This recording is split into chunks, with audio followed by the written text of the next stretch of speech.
Now, the International Monetary Fund recently opened the Africa Training Institute in Mauritius, adding an important regional center to a global network of centers helping to develop countries' policymaking capacity by transferring economic skills and best practices.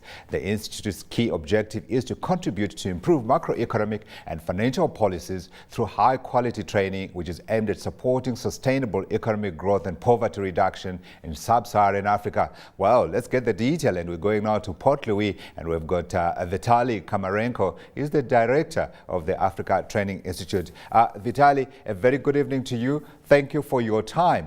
I want you to begin by telling me what kind of courses you offer there. Our course program is tailored to the challenges that the region is facing. And there are some region-wide challenges, and there are some challenges specific to groups of countries. I will start with region-wide challenges. During the Mozambique conference, which was organized by the IMF in Mozambique in May 2014, the finance ministers and the governors from the region were very clear. They wanted to see more inclusive growth, and they wanted to have more jobs. Yeah. And the growth should be associated with more jobs. So to help address this challenge, the Africa Training Institute will deliver two specialized courses. One course entitled Inclusive Growth and one course entitled Financial Inclusion. In addition, in Africa, there is very little sort of trade and capital flows and financial flows within the region, which means that developing sort of regional integration would create significant additional boost to growth based on the experiences of other regions. Therefore, we developed a specialized course on macroeconomic aspects of regional integration, which would be of great interest for the African continent. The financial deepening is an important prerequisite for growth. Yeah. And in Africa, many countries are at various stages of financial development, but the context is pretty much similar. Yeah. There are evolving global standards following the world financial crisis. Yeah. There is increasing role of capital flows to frontier emerging markets in particular.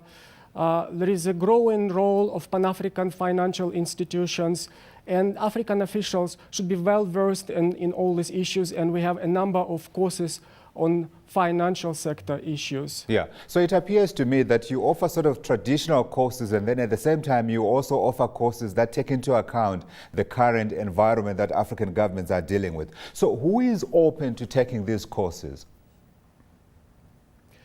These courses are open for government officials, and we are planning to have 10 courses per year at the current level of funding. And most courses are offered in English. Some of them are offered in French, and some of them are offered in English with the interpretation into French.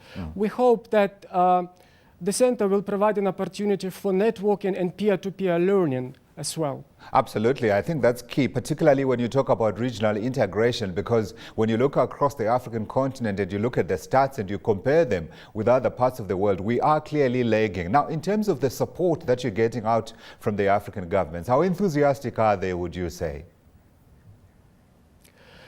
The African governments are very enthusiastic about capacity building. It was clearly stated during the Mozambique conference at the highest possible level. Yeah. And the fact that Mauritius, a middle-income country, provides significant funding, as well as Seychelles, another middle-income country, provides significant funding to the Africa Training Institute. Yeah. It's a testimony to the regional support for the center. We also have significant oversubscription for our courses.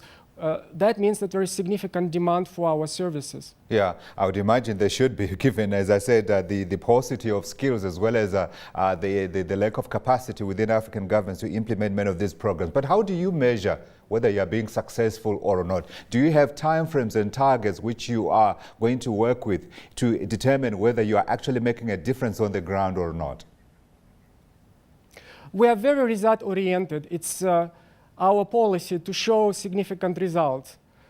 We measure success initially by testing participants before and after the course to show knowledge improvement. Yeah. But to measure impact, we need to take some time, and in 18 months we plan to approach managers and supervisors of our participants and ask them about the impact of our training, and we will be able to consolidate their responses and report on our results.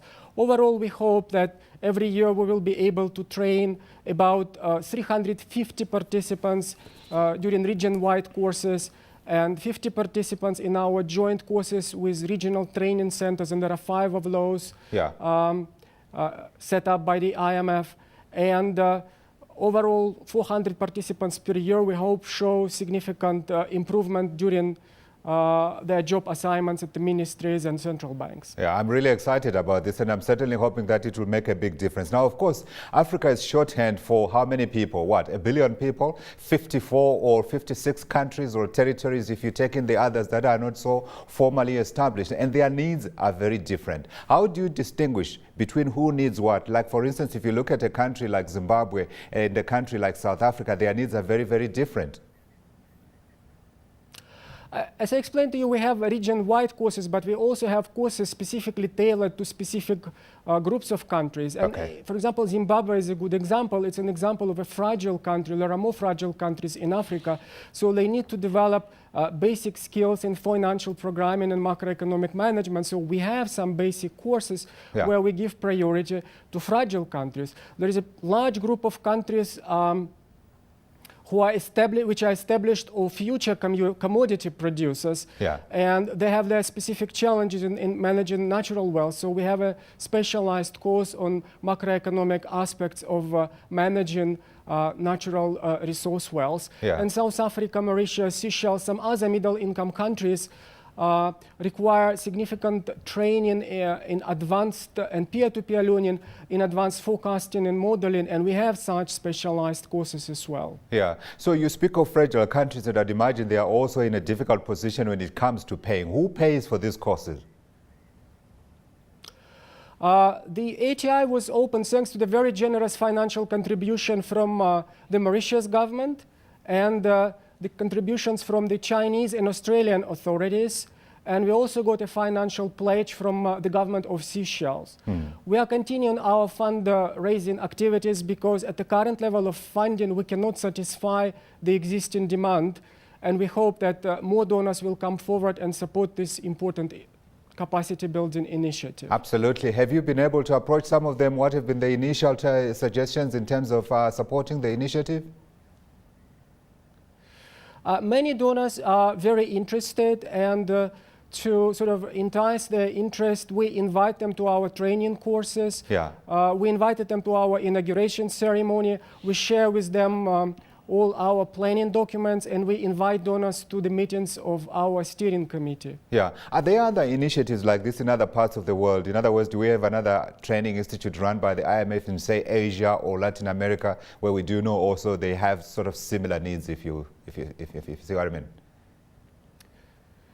There are sister institutions across the world. There is a joint Vienna Institute, there is a Kuwait training center, and there is a Singapore training center. But what is unique about the Africa Training Institute is that it is closely integrated into the capacity building network of the IMF in Africa, which also includes 5 regional technical assistance centers.